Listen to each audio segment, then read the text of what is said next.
আসসালামু আলাইকুম। আমি professor Mohammad Mizanur Rahman, child neurologist. আমি আজকে আপনাদের সাথে মাইগ্রেন বা মিগ্রেন প্রোফাইলেক্সিস সম্পর্কে বলবো। প্রায় আমাদের কাছে বাচ্চারা এসে থাকে তাদের মাথা ব্যথা নিয়ে, এবং এটা একটা নিউরোলজিক্যাল কন্ডিশন, যে সিভিয়ার মাথা ব্যথা হয়। সাধারণত এক সাইডে ব্যথাটা হয়, তবে দুপাশেই হতে পারে। এটাকে আমরা মাইগ্রেন বলি।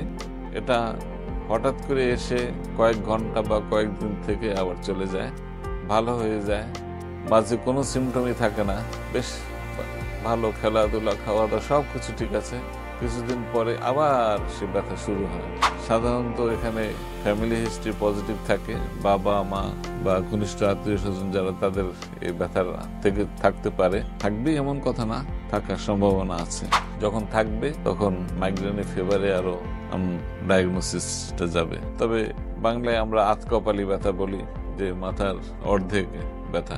বাচ্চাদের ক্ষেত্রে একটু ব্যতিক্রম হয়, সাধারণত দুপাশে সমানভাবে ব্যথা থাকে। হঠাৎ করে এসে ব্যথা শুরু হয়, বমি হয়, লাইট, শব্দ, সাউন্ড কিছুই সহ্য করতে পারে না, এবং তখন রেস্ট নিলে, অন্ধকার রুমে কিছুক্ষণ শুয়ে থাকলে দেখা যায় আস্তে আস্তে আস্তে ব্যথাটা চলে যায়। এখানে মনে রাখতে হবে যে এটা কোনো ব্রেন টিউমার থেকে হয় না বা কোনো আঘাতের থেকে হয় না, এটা এমনি একটা কন্ডিশন যাকে আমরা মাইগ্রেন বলি। আজকে আমার এখানে কথা বলার উদ্দেশ্য হলো যে মাইগ্রেন তো ডায়াগনোসিস হয়ে যায়, কিন্তু এরপরে এর জন্য ব্যবস্থা নিতে আমাদের অনেক সময় ভুল হয়, অথবা নিতে পারি না বা জানা থাকে না যা কি করতে হবে।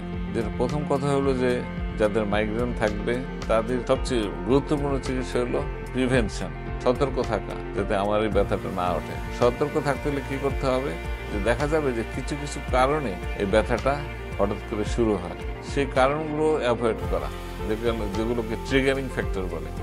যেমন কোন ঘুমে ব্যাঘাত হলে এটা হতে পারে, বেশি ঘুম হলেও হতে পারে, কম ঘুম হলেও হতে পারে, অথবা কোন ইমোশনাল ডিস্টারবেন্সেস হলে, ইমোশনাল প্রেশার হলে এটা হতে পারে, অথবা তার রেস্টের সমস্যা হলে হতে পারে, অথবা অন্য আরো কিছু ট্রিগারিং ফ্যাক্টর কিছু খাবারের থেকে হতে পারে। বিশেষ করে কিছু কিছু ফাস্ট ফুড আছে, সেগুলো থেকে এটা হতে পারে। কোল্ড ড্রিঙ্কস, কফি, এগুলো অ্যাভয়েড করতে হবে, সেখান থেকে এটা হতে পারে।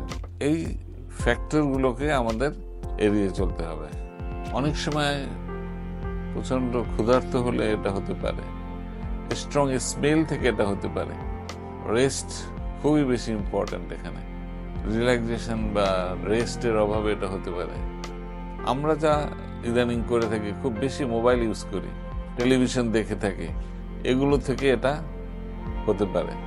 অত্যাধিক মোবাইল দেখা থেকে, কারণ মোবাইলে যে একটা লাইট আছে এটা চোখে পড়ে, এখান থেকে এটা ট্রিগার করতে পারে মাইগ্রেনের ব্যথা। এখন এই মাইগ্রেন ব্যথা এটা দূর করার জন্য সবচেয়ে যেটা আমি বলছিলাম, যে ট্রিগারিং ফ্যাক্টরগুলো থেকে সতর্ক থাকতে হবে।